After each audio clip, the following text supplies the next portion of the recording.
기쁘게 하지 아니할 것이라.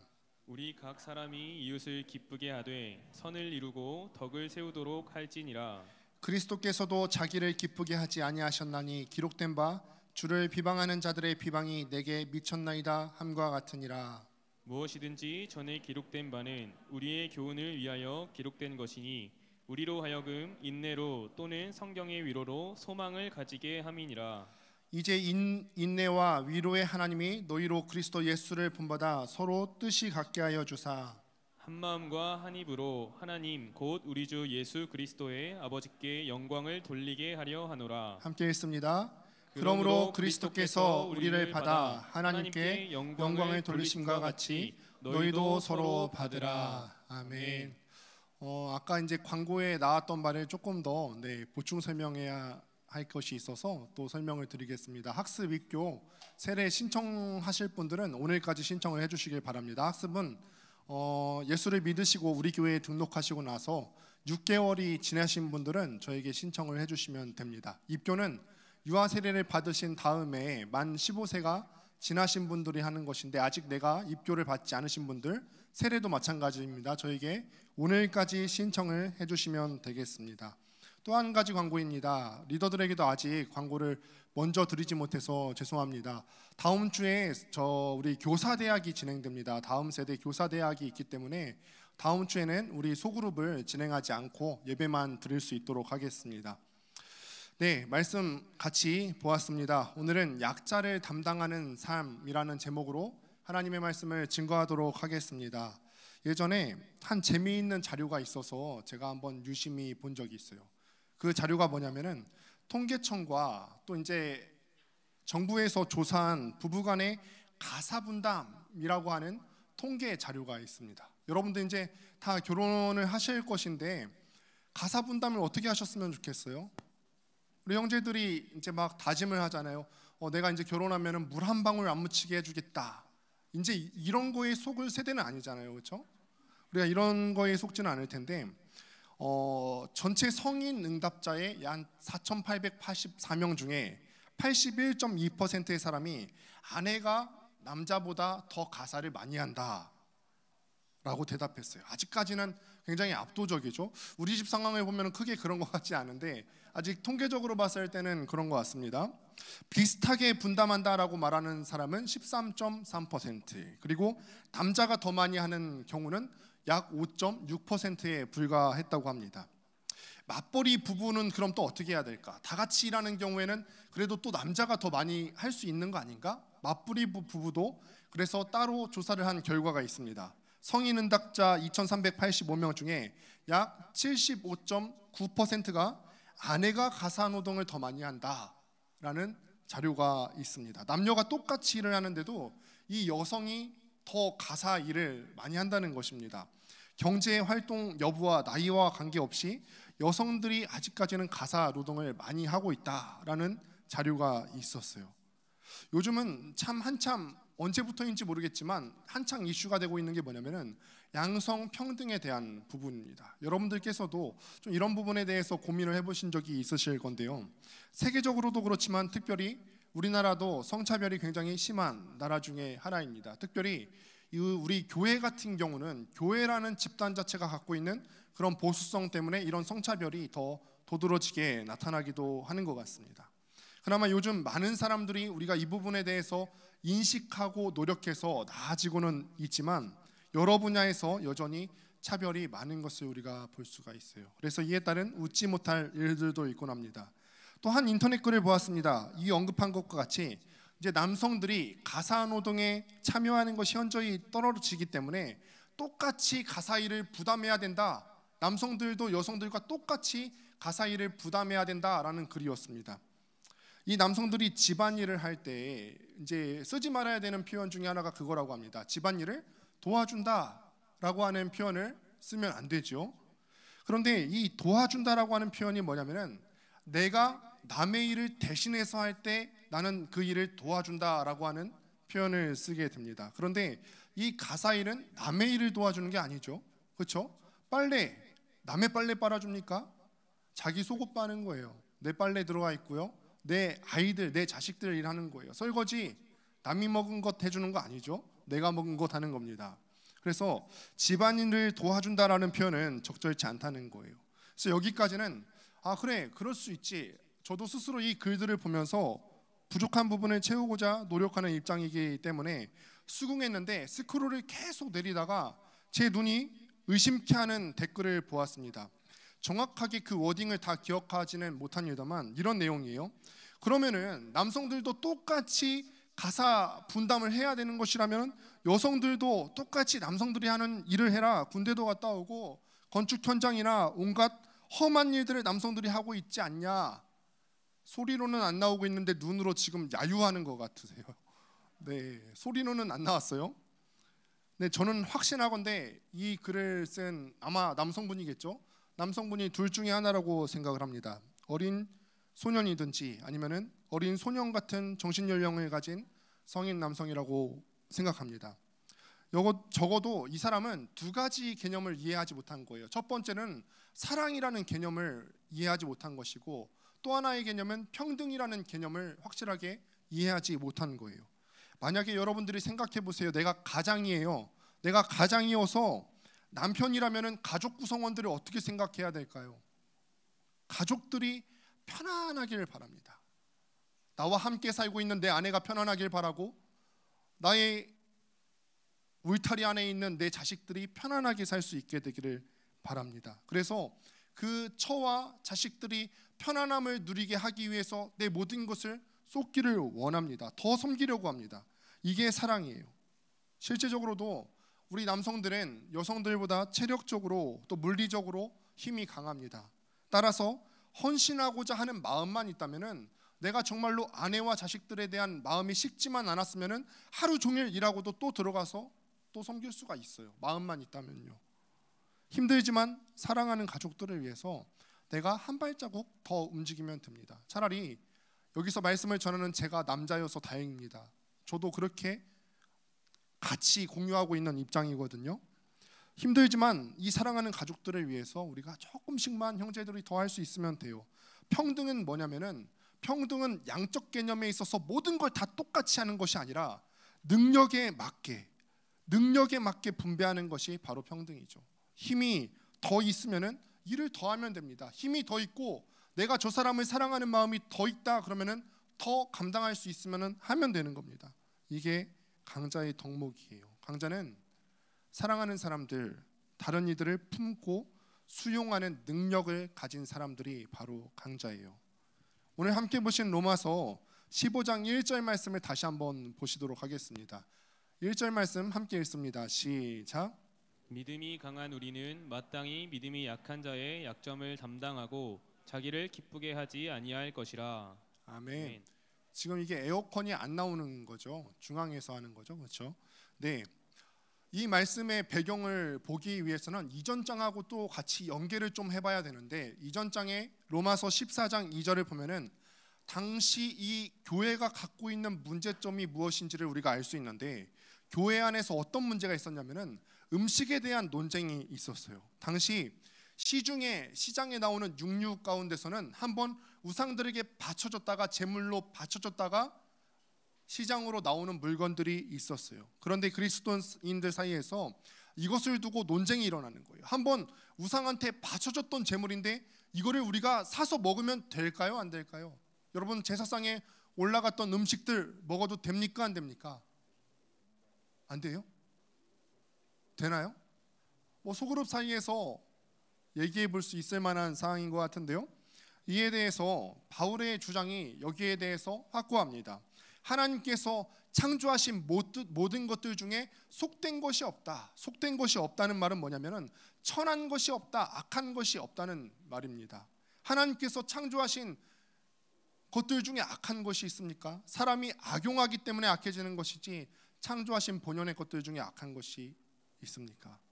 그래서 우리는요, 믿음으로 원래는 모든 것을 먹을 수 있다라고 합니다. 그러나 만약에 어떤 사람이 율법에 매여서 믿음이 약한 지체가 옆에서 보고 있다면, 저거 먹으면 안 되는 건데 제가 옆에서 먹으려고 하네, 옆에서 보고 있다면은 그 지체가 시험에 들게 하지 않기 위해서 상황에 맞게 행동할 것을 요구합니다. 그럼 답이 두 가지가 다 될 수 있겠죠. 내 옆에 율법에 얽매여 있는 사람들이 나만을 유심히 보고 있다. 자, 저 목사님이 과연 제사상에 올라간 음식을 먹을 것인가 말 것인가 누군가 보고 있다. 그럼 저는 안 먹어야 되는 거죠. 그렇죠?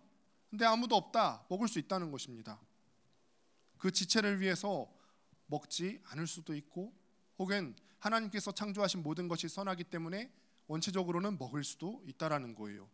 믿음이 강한 사람이 믿음이 약한 사람들의 입장을 수용하는 거예요. 믿음이 약한 사람의 입장에서 봤을 때, 그래, 제 생각에는 저럴 수도 있겠구나. 제가 넘어지지 않기 위해서 내가 그걸 하지 않아야겠다. 이게 바로 오늘 본문 1절이 설명하는 내용입니다. 근데 믿음이 강한 사람은 이 강하기 때문에 마땅히 해야 될 것들이 있습니다. 강한 사람이 마땅히 강한 사람으로서 해야 될 것들을 하지 않으면 강한 사람일 수가 없습니다. 서구 정신사회를 지배하는 말 중에 노블레스, 오블리지라는 말들을 다 들어보셨을 거예요. 원래는 이게 프랑스 말인데 지금은 미국과 영국에서도 함께 사용하고 있습니다.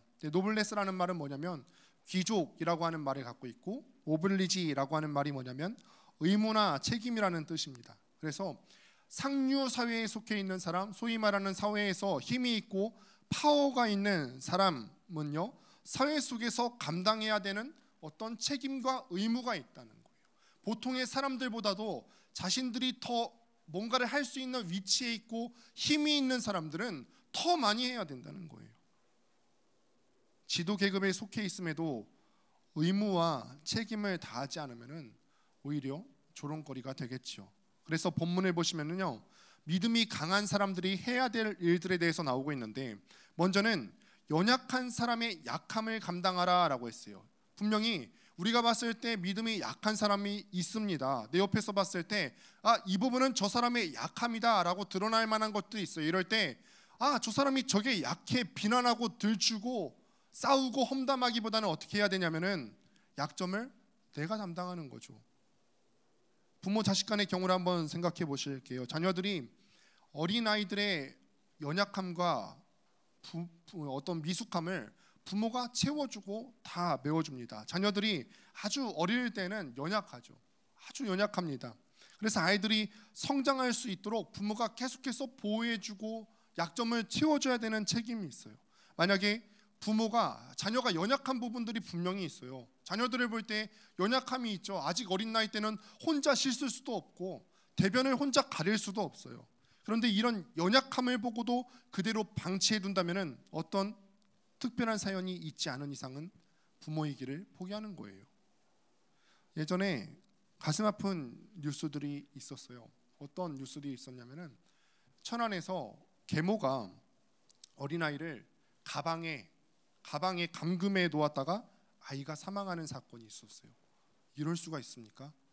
친모가 아니더라도 계모가 이 아이를 가방 안에 감금해 놓아서 아이가 사망했어요. 또 창녕이라고 하는 지역에서는 친모임에도 불구하고 자기 장례를 학대했던, 그래서 자녀가 마땅히 보호를 받아야 되는 그 집에서 탈출해야만 했던 그런 가슴 아픈 일들이 있었어요. 이에 대해서요, 예수를 믿는 사람들이나 믿지 않는 사람들이 모두가 다 국민적으로 분노했습니다. 분노를 표현한 많은 사람들도요, 예수를 믿지 않는 사람이라 할지라도 어떤 것이 순리인지 알기 때문에 그렇게 다 함께 분노한 것이죠. 강한 사람이 연약한 사람의 약한 부분을 함께 담당하는 것이 하나님 나라의 질서이고 순리입니다. 또 1절에 보시게 되면은 강한 사람은 또 무엇을 해야 되냐면은 자기의 기쁨을 위해서 하지 말아야 된다고 합니다. 이것이 무슨 말이냐면은 강한 사람은 무엇인가 할 때 자기의 기쁨보다는 다른 사람의 기쁨이 무엇인지를 먼저 생각할 수 있어야 된다는 거예요. 세상에서요, 이기적인 사람들, 자기 자신의 어떤 탐욕과 기쁨을 추구하는 사람들만이 다다르게 되는 종착역이 있는데, 그게 뭐냐면 타락이에요. 타락. 더 즐거울 수 없을까? 자기만 기쁘게 하는 삶은요, 밑빠진 독과 같거든요. 여러분들도 아마 일부분 정도는 경험해 보실 수 있을 것 같아요. 나만 기쁘게 하기 위해서 한없이 내 물질과 시간과 내가 가진 모든 에너지를 나만을 위해서 한번 쏟아 넣어 보십시오. 그렇게 물질을 더 쏟아 넣어 보시면은 내 기쁨이 충족이 될까요? 시간도 나만을 위해서 쓴다고 한들 내 시간이 충분히 충족될까요? 내 기쁨이 충분히 충족이 될까요? 무엇으로도 채워지지가 않아요. 내 기쁨을 위해서는요, 무엇으로도 채워지지가 않습니다. 만족이라는 것이 없어서 한 번은 약간의 즐거움을 맛보았다가도 이것으로 충족이 한다면은 더 큰 거 없을까? 더 자극적인 거 없을까? 이거를 계속 추구하다가도 결국은 파멸에 이르게 된다는 거예요. 전에도 말씀드린 바가 있습니다만 이 기독교는요, 우리가 함께 믿고 있는 이 그리스도교는 개인 종교가 아닙니다. 불교나 도교 같은 어떤 여타의 종교들을 보면은 다 지향하고 있는 바가 뭐냐면 개인의 해탈과 개인의 깨달음, 이거를 무엇보다 중시합니다. 그러나 그리스도인은 다릅니다. 여러분들이 예수 믿는 사람이라면 달라야 된다는 거예요. 그리스도인이 성숙했다는 증표가 뭐냐? 어떤 면을 봤을 때 저 사람이 성숙했다고 말할 수 있습니까? 그 증표가 뭐냐면은 그 개인이 인격적으로나 삶의 모습에 있어서나 성장하고 성숙해서 나한테만 그 성장한 모습을 가둬놓는 것이 아니라 다른 사람을 향하여서 사랑을 쏟아 흘려보내주는 거, 이게 개인이 성숙한 증표예요. 그런데 여러분들이 5년을 신앙생활하고 10년을 신앙생활했는데 아직도 그 사랑을 흘려보내줄 줄 모른다. 아직도 나만 신앙생활할 줄 알지 이 교회 가운데 섬김이 없고 봉사가 없고 사랑을 흘려보내줄 줄 모른다. 이거는 미숙한 것이고 하나님께서 원치 않으시는 일입니다. 이와 같은 의미에서 본문 2절이 이렇게 기록을 합니다. 함께 읽습니다. 본문 2절입니다. 시작. 우리 각 사람이 이웃을 기쁘게 하되 선을 이루고 덕을 세우도록 할지니라. 내가 다른 사람을 기쁘게 해주고 있다는 건요, 내가 나 자신을 절제하고 제어한 결과임을 의미합니다. 그러므로 내가 다른 사람을 기쁘게 해줄 수 있는 사람은 영적으로 강한 수준에 이르렀다고도 볼 수가 있습니다. 그럼 질문이 있습니다. 무조건 다른 사람을 기쁘게 해드리면 되는 걸까요? 내가 이웃과 더불어서 술을 마시고 도박을 하면서 기쁘게 해주는 거, 예수 믿는 도와 상관없이 무조건 기쁘게 해드리는 것도 여기에 해당할까요?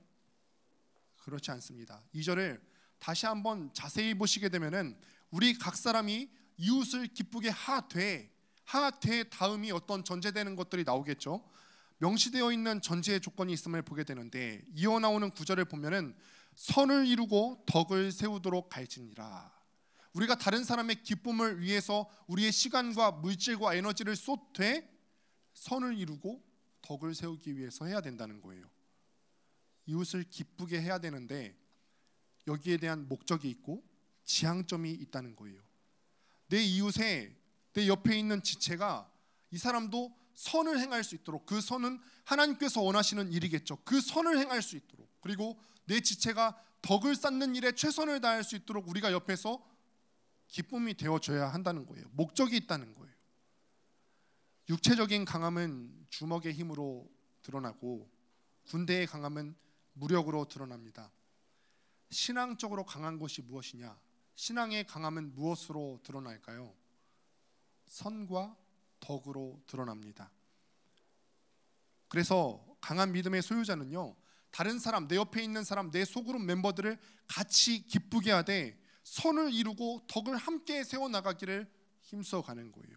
의를 알지 못하고 진리를 보지 못하는 그들을 깨우쳐가면서 이 사람들이 어떻게 하면 하나님이 기뻐하시는 선한 사람으로 세워져 갈 수 있을까 같이 고민하는 거예요. 무작정 즐겁게 하는 것이 아니라 내 옆에 있는 사람이, 내 옆에 있는 그 지체가 어떻게 하면 하나님의 사람으로 세워져 갈 수 있을까 같이 고민하는 거예요. 나만 하나님의 사람으로 세워져 가는 것이 아니라. 그래서 내 옆에 있는 사람들을 선의 사람으로, 덕의 사람으로 이끌어주는 것이 영적으로 강한 사람이 마땅히 해야 되는 일이라는 것입니다. 그럼 여기서 우리가 이어지는 질문이 나올 수 있어요. 영적으로 강한 사람이 약한 사람을 계속해서 지금 돌봐줘야 되는데 왜 그래야 될까요? 왜라는 질문이 따라오지 않을 수가 없습니다. 그 이유를 3절에서 밝혀주고 있는데 함께 3절 읽도록 하겠습니다. 시작. 그리스도께서도 자기를 기쁘게 하지 아니하셨나니 기록된 바 주를 비방하는 자들의 비방이 내게 미쳤나이다 함과 같으니라. 우리의 모든 기준은 예수 그리스도이신 줄을 믿습니다. 아멘. 그리스도인이라고 하는 것이 무엇입니까? 그리스도인 인구 센서스나 어떤 종교 조사를 할 때 기독교 안에 동그라미를 하는 사람이 그리스도인입니까? 그리스도인이라는 것은 예수 그리스도께서 보이신 삶을 배우고 나의 삶도 예수 그리스도의 보이신 삶과 닮기로 결단하는 사람이 그리스도인이에요. 오늘 우리가 함께 본 본문을 비롯한 성경 여러 곳에서 예수님께서 보이신 삶의 모습은 어떤 삶이냐면은 자기의 강함을 추구하신 삶이 아니었어요. 예수님께서 전적으로 그의 모든 인생을 통하여서 보이신 삶은 자기 스스로를 부인하고 다른 사람을 위해서 사신 삶이었어요. 자기의 강함을 내려놓고 다른 사람의 약함을 포용하는 삶이었어요. 왜 강한 믿음을 지닌 사람이 약자를 수용하고 그들에게 선한 영향력을 미쳐야 한다고요? 그럼 바로 우리가 본받아야 되는 우리의 본이 되시고 따라야 되는 삶의 목적 되시는 예수님께서 당신 자신의 기쁨을 위해서 살지 않으셨기 때문입니다. 오히려 그분은요, 예수님께서는 신이세요. 하나님이신 분이신데 하나님이신 분이 우리의 수준으로 내려와서 우리의 연약함을 대신 져주고 보완해 주기 위해서 십자가에서 자기 몸을 던지셨습니다. 그래서 수없이 많은 사람들로부터 핀잔을 들었어야만 했죠. 네가 그리스도냐? 네가 아버지 하나님과 동급이라면 십자가에서 내려와 봐라. 하나님의 아들이라면 그렇게 할 수 있는 거 아니냐? 그 강함을 가지신 분이 이런 모든 핀잔과 모욕을 다 들으셨어야 돼요.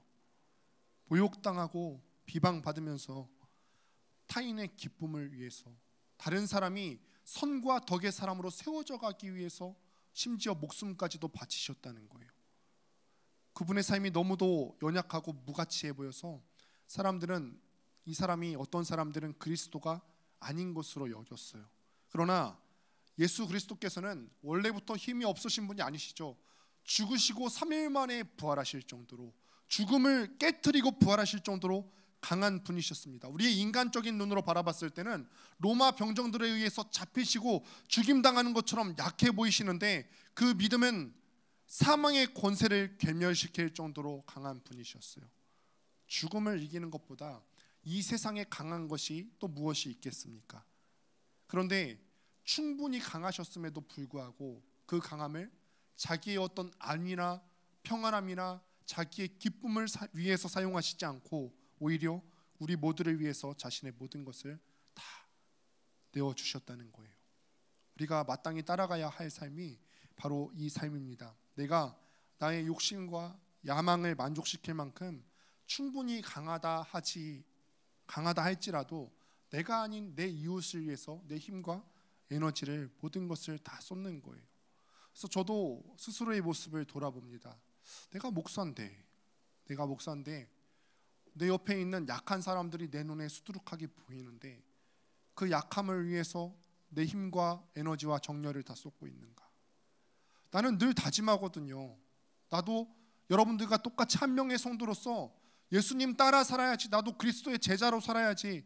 내가 어차피 하나님 앞에 나중에 언젠가 서게 될 텐데 그때 여러분들과 똑같은 조건으로 서게 될 터인데 나도 성도답게 살아야지. 그러면 그리스도의 모습처럼 나도 살아가야 되는데 내가 그 약한 자를 보듬으면서 살아가고 있는가?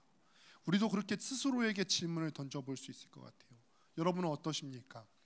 여러분 주변에 약한 자가 없다는 식의 말씀은 할 수 없겠죠. 내 주변을 돌아보면 얼마나 약한 사람들이 많이 있습니까? 다양한 종류, 다양한 방법으로 약한 사람들이 많아요. 경제적으로 약한 사람도 있고 관계적으로 약한 사람도 분명히 있습니다. 신앙적으로 약한 사람은 두말할 것도 없죠. 그런 사람들이 선과 덕의 사람으로 세워지기 위해서 여러분들 지금까지 무엇을 해오셨습니까? 여러분들이 결단하셔야 됩니다. 그런데 이런 삶을 살기로 결단했다 할지라도 또다시 문제가 찾아오게 됩니다. 우리가 예수님처럼 살아야지, 예수님께서 그 강함을 갖고서도 남을 위해서 타인을 위해서 기꺼이 섬기는 삶을 사셨구나, 이렇게 노력하기로 결단했어요. 그리고 그렇게 살아가는 중에 우리가 깨닫는 게 뭐냐면은 예수님은 그렇게 사셨어도 나는 예수님이 아니잖아. 나는 예수님처럼 충분히 강하지 않다는 사실을 깨달았습니다. 여기 있는 여러분들 중에서는 소그룹 리더들도 있고 또 리더가 아니더라도 다른 사람을 사랑하고 섬기며 살겠노라고 결단한 많은 분들이 계실 줄 압니다. 그런데 그렇게 섬기겠다고 다짐한 여러분들, 어떨 때 여러분들이 지치고 무너집니까? 어떨 때 무너지죠? 그렇게 못 살 때요? 네. 그리고 또 우리의 연약함을 바라볼 때, 남을 섬기기에 충분치 못한 나의 모습을 바라볼 때 무너지지 않습니까? 또 남을 섬길 때 체력적으로 지치게 되고요. 때로는 우리의 사랑과 우리의 진심이 그 약한 지체들에게 전달되는 것 같지 않아. 나는 충분히 그거를 결단하고 그렇게 살아야지 하고서 약한 사람을 섬기는데 내 사랑과 진심이 오해되고 곡해되고 전달되지 않는 것 같을 때 우리는 거절감을 느낍니다. 그러면서 우리 마음속에 스스로 이런 류의 질문들을 던져보게 됩니다. 남을 사랑하면서 섬기는 것은 무리다. 내 힘으로 도저히 할 수 없는데 어떻게 그렇게 살 수 있지? 그래서 오늘 본문에서는 이에 대해서 굉장히 명확하고 선명하게 두 가지 방법을 제시하는데, 먼저 4절을 함께 읽어보도록 하겠습니다. 함께 4절 읽습니다. 시작. 무엇이든지 전에 기록된 바는 우리의 교훈을 위하여 기록된 것이니 우리로 하여금 인내로 또는 성경의 위로로 소망을 가지게 함이니라. 남을 섬기려고 결단한 가운데 우리가 난 여기까지인가 보다, 나는 그렇게 할 수 없어, 우리의 연약함에 부딪혔어요. 나는 여기까지인가 봐. 예수님처럼 사는 삶, 머리로는 그래 나도 그렇게 살아야 되는 거 알겠는데 불가능해. 우리의 내면 깊은 곳에서는 이거에 대한 소망이 없다고 외칩니다. 그러나 본문은요, 우리에게 소망이 있다고 말하고 있어요. 왜냐하면 성경의 위로가 넘어진 우리를 일으켜 세워질 것이기 때문에 그렇습니다. 성경입니다. 결국 하나님의 말씀이에요.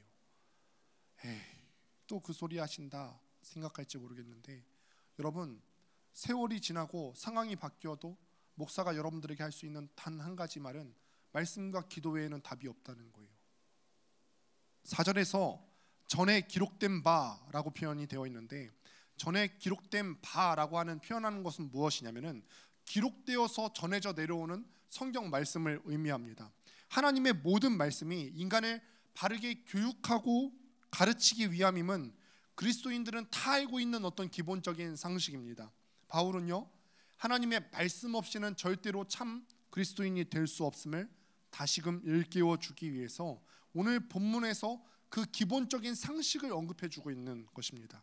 오직 하나님의 교훈만이 믿음의 강한 소유자, 강한 그리스도인이 될 수 있게 만든다는 거예요. 우리가 설사 한번 결단해서 남을 섬기다가도 어떤 상황이 생겨서 넘어졌어요. 체력적으로 지쳐서 또 넘어졌어요. 거절감 받아서 넘어졌어요. 그런데 그 넘어진 자리에서 다시 일으켜 세울 수 있는 힘이 어디에 있냐면은 하나님의 말씀 가운데 있다는 거예요. 리더들도 잘 들으셔야 돼요. 넘어지면은 사람의 위로로부터 여러분들을 일으켜 세울 수 있는 힘이 나오지 않습니다. 또 그리스도인답게 남을 섬기는 일을 결단했다가 넘어진 사람들 또 들으셔야 됩니다. 옆에 있는 사람의 위로를 기다리지 마시기 바랍니다. 사람의 위로는 한계가 있고 양이 충분치 못합니다. 운전을 하시는 분들은 아시겠지만 이 내비게이션이 얼마나 큰 도움이 되는지 모릅니다. 그러나 저는 종종 귀찮은 나머지 이 내비게이션을 켜지 않고 가는 길을 대충 예상해서 가는 경우가 있어요. 얼마 전에도 제 옆에 담임 목사님을 모시고 가다가 벌써부터 약간 새하죠. 모시고 가는데 대충 보니까 건물이 몇 개 없어요. 그래서 안 봐도 되겠다 싶어서 가는데 소리는 들리잖아요. 가는데 경로를 이탈하였습니다 나오는 거예요. 그때부터 이제 쎄해지기 시작하죠. 목사님께서도 뭐 이렇게 말씀하셨어요. 유 목사는 원래 내비게이션을 잘 안 보는 스타일인가 봐.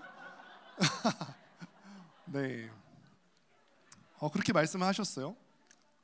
제가 되게 과신하다가 낭패를 본 거죠. 그럴 때 제가 가장 먼저 해야 될 일이 무엇일까요? 근데 저는 진짜 웃긴 게 그때 목사님 계셨는데 유턴을 했잖아요. 근데 또 안 봐요. 진짜 이번에는 진짜 맞을 수 있겠다. 두 번째 틀리면 이건 진짜 사람이 아니다. 만약에 혼자 어떤 어두운 밤중에서 꽤 먼 거리를 이탈했다. 그럼 제가 제일 먼저 해야 되는 게 뭐냐면은 즉시로 내비게이션을 다시 작동시켜서 가는 경로를 재확인하는 것이 좋습니다. 비록 길을 잘못 들었긴 하지만 그 자리에서 다시 내비게이션이 작동하기만 한다면 운전자는 곧바로 목적지에 가는 길에 다시 들어서게 됩니다. 말씀이 우리에게 그런 역할을 합니다. 믿음을 소유한 사람으로서 어떻게 살아야 하는지도 알지 못하면서 강한 믿음의 소유자가 되기를 원한다는 것은 말도 안 되는 이야기입니다. 이 말씀 안에 우리가 믿음의 소유자로서 어떻게 살아야 되는지에 대해서 언급이 되어 있거든요. 특별히 로마서 4장 이후부터는 믿음이 있는 사람으로서 구체적인 삶의 양식에 대해서 얘기해 주고 있어요. 우리가 신앙생활을 하는 중에 믿음의 길을 잃어버렸다면 다시 한번 말씀을 통하여서 어떻게 살아야 하는지를 점검하십시오. 여기 중에 혹시나 내가 영적으로 지금 지침을 느끼는 사람들이 있습니까? 당장 내가 지금 말씀 생활이 제대로 이루어지고 있는지 점검하십시오. 당장 내가 기도 생활이 이루어지고 있는지를 점검하십시오. 말씀과 기도 생활을 하고 있는데도 영적 생활에 문제가 있는 사람이 없습니다. 우리의 연약함에도 불구하고서 또 남을 사랑하며 살 수 있는 또 한 가지 이유를 보도록 하겠습니다. 5절과 6절입니다. 같이 5절과 6절 읽겠습니다. 시작. 이제 인내와 위로의 하나님이 너희로 그리스도 예수를 본받아 서로 뜻이 같게 하여 주사 한 마음과 한 입으로 하나님 곧 우리 주 예수 그리스도의 아버지께 영광을 돌리게 하려 하노라. 많은 사람들이 자기가 지쳤을 때 사람의 위로와 사람의 격려를 기대합니다. 그런데 사람의 위로와 격려는 한계가 있어요. 물론 우리가 한 공동체로서 옆에 있는 사람들에게 위로와 격려의 말을 할 수 있습니다. 그러나 받는 사람의 입장에서는 더 큰 위로가 있다는 사실을 여러분들이 아셔야 된다는 거예요. 가족이 아닌 이상이야 어느 정도는 나를 인내하고 또 받아들일 수 있겠지만 나의 문제가 크면 클수록 그 누구도 나의 문제에 개입하는 것에 대해서 부담스러워합니다. 그러니 여러분 사람에 대해서 그렇게 실망감을 느낄 필요가 없어요. 원래 사람은 원래 그런 거예요. 그런데 하나님은 다르다는 것입니다. 하나님의 위로와 하나님께서 여러분들을 사랑하시는 그 사랑에는 한계가 없습니다. 또한 여러분이 큰 어려움을 겪고 있습니까? 사람들은 내가 큰 어려움을 겪고 있으면 있을수록 그 문제가 크면 클수록 나를 부담스러워해요. 그런데 하나님께서는 오히려 이때에야 하나님의 위로와 사랑을 더 크게 여러분들이 체험할 기회가 됩니다. 사람은 여러분의 문제가 크면 클수록 떠나가지만 하나님은 오히려 그 크신 능력으로 덮고 위로해 주시는 하나님이시거든요. 저도 살아온 인생이 얼마 되지 않지만 뒤돌아보면 크신 하나님의 은혜 가운데 살았음을 고백합니다. 그래서 저는 목사로서 사람들이 저에게 거는 어떤 기대가 있습니다. 여러분 목사에게 어떤 것들을 기대하죠? 여러분 여기 서 있는 저에게 어떤 것들을 기대하세요? 있는데 말씀 못 하시겠어요? 목사에게 기대하는 것들은 다 비슷합니다. 강단에서 올바르게 메시지를 선포하는 것. 여러분들이 늘 저를 위해서 항상 대표 기도할 때 기도해 주시잖아요. 그게 저에 대한 어떤 기대와 소망을 담는 것으로 저는 그렇게 받아들이고 있습니다. 올바르게 메시지를 선포하는 것.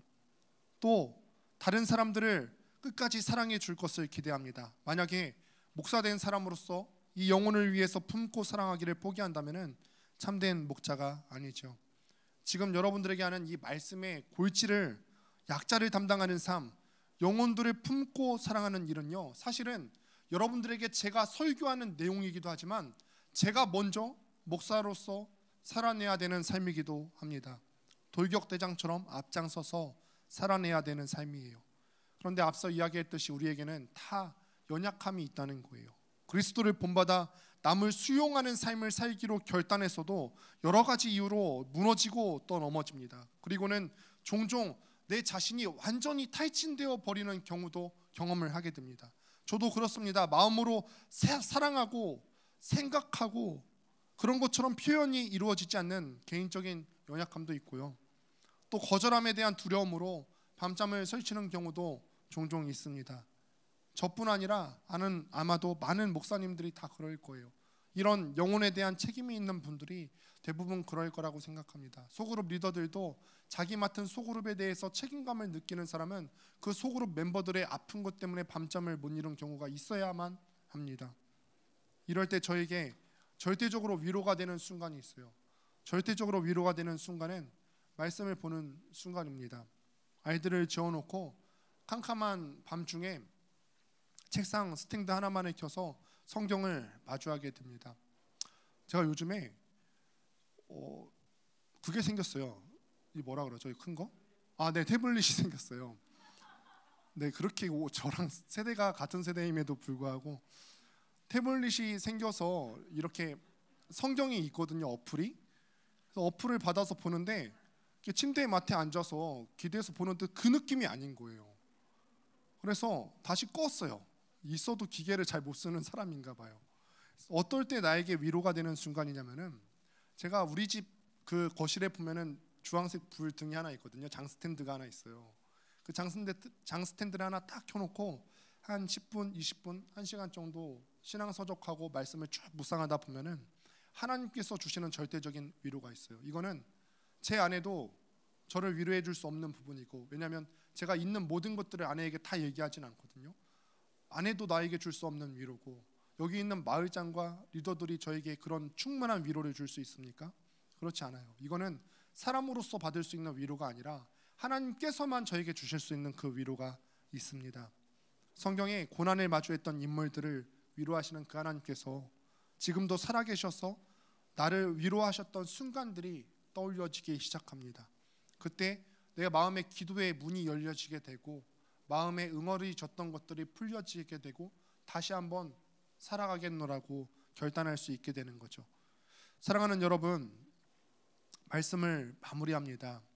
우리가 여기에 있는 모두가 하나님의 말씀과 하나님의 위로로 다시금 세워져서 남을 수용해야 되는데, 그 목적은 무엇이냐면은 7절에 나오는 것처럼 우리가 서로를 받아들일 때, 내 안에 있는 강함으로 내 옆에 있는 사람의 약자를 받아들일 때 하나님께서 영광을 받으신다 그랬어요. 내 옆에 있는 약자를 받아들이는 게 하나님께 영광을 올려드리는 행위라는 것입니다. 이게 예배죠. 예배예요. 여러분, 우리는 이미 그 인내의 끝판왕을 보지 않았습니까? 어떤 삶을 살아야 되는지 구체적인 실예를 보았어요. 예수님께서 이미 약한 여러분에 대해서 오래 참으시고 죽으셨던 실제적인 예를 보지 않으셨습니까? 너무나 완벽한 답안이에요. 우리도 주님께서 우리에 대해서 그렇게 참으셨던 것처럼 우리의 약함에 대해서 자신의 모든 것을 다 내던지고 쏟으셨던 것처럼 우리도 상대를 참고 기다릴 수 있고, 하나님의 위로 가운데서 상대를 위해서 더 애쓸 수 있고, 하나님께서 우리에게 주시는 그 소망 가운데 상대가 변화될 것을 기대하면서 바라보면서 오늘도 걸어갈 수가 있는 것입니다. 천국은 결코 먼 곳에 있지 않습니다. 내가 먼저 믿음의 강함으로 여러분들의 욕심을 내려놓고 낮은 자리에서 상대방을 수용할 수 있게 되기를 바랍니다. 그래서 우리 라이프 캐쳐가 정말 작은 천국을 맛볼 수 있게 되는 그런 공동체가 될 수 있게 되기를 주님의 이름으로 축복합니다. 우리 다 같이 일어나서 함께 찬양하도록 하겠습니다.